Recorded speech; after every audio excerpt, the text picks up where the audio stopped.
Le beau-père espagnol. Cette triste et terrible histoire s'est déroulée en l'an 2003, alors que j'étais une jeune fille de 14 ans, vivant encore dans mon pays d'origine, l'Uruguay. Ma meilleure amie de l'époque, qui avait le même âge que moi, était ma voisine qui vivait avec sa mère et sa grand-mère à 3 maisons de la mienne. Nous étions amis depuis que nous étions bébés. Nous avons grandi ensemble, nous sommes allés à la même école, nous avons évolué dans les mêmes cercles sociaux, nous sommes partis en vacances ensemble, nous avons partagé des vêtements et de la nourriture. Nous étions fondamentalement des sœurs. Nos familles étaient si proches. Sa mère, qui était au début de la trentaine à l'époque, était une mère célibataire travaillant comme secrétaire. Ils vivaient confortablement et sans aucun revers majeur. Sa mère a commencé à voir un étranger qui était dans le pays pour affaires. Il prétendait venir d'Espagne, mais il avait un drôle d'accent, comme s'il était originaire d'Italie ou d'un autre pays non hispanophone. Il était soi-disant riche malgré le fait qu'il séjournait dans un hôtel déplorable et branlant. Il montrait souvent des photos de lui-même dans une résidence très luxueuse. Il a dit que c'était sa maison.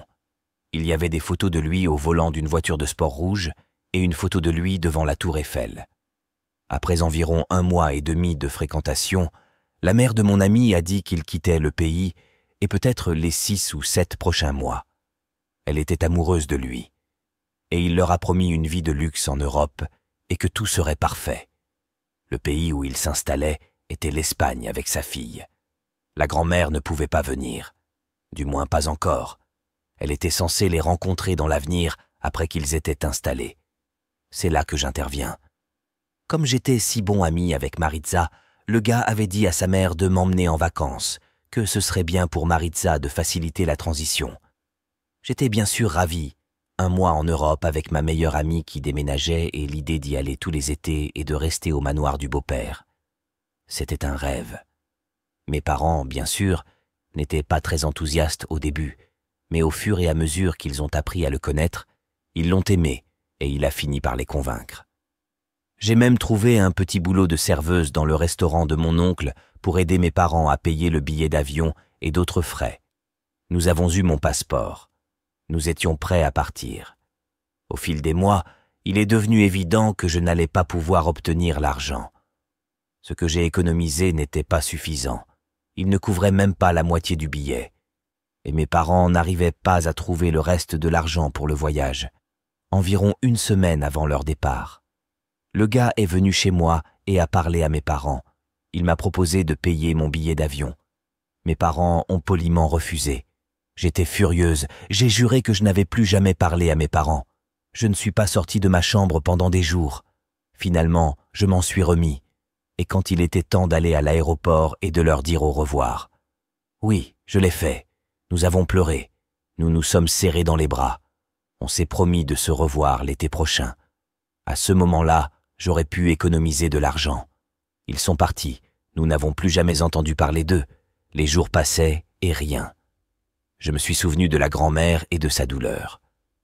Les nuits sans dormir, seule à la maison, elle attendait sa fille et sa petite-fille qui étaient censées l'appeler dès leur arrivée en Espagne. Et pourtant, elles ne l'ont jamais fait. Finalement, ils ont été portés disparus. Aussi surprenant que cela puisse paraître, le gars avait donné son vrai nom pendant tout ce temps. Alors, les flics se sont impliqués. Et il s'avère qu'il avait un énorme casier judiciaire en Espagne et en Italie et qu'il avait été emprisonné pour la drogue, prostitution, enlèvement, extorsion et Dieu sait quoi d'autre. La police a dit à leur famille qu'ils avaient très probablement été vendus à un réseau de trafic d'êtres humains. Et malheureusement, il y avait trop de sièges comme celui-ci. Il n'y avait rien d'autre à faire qu'attendre.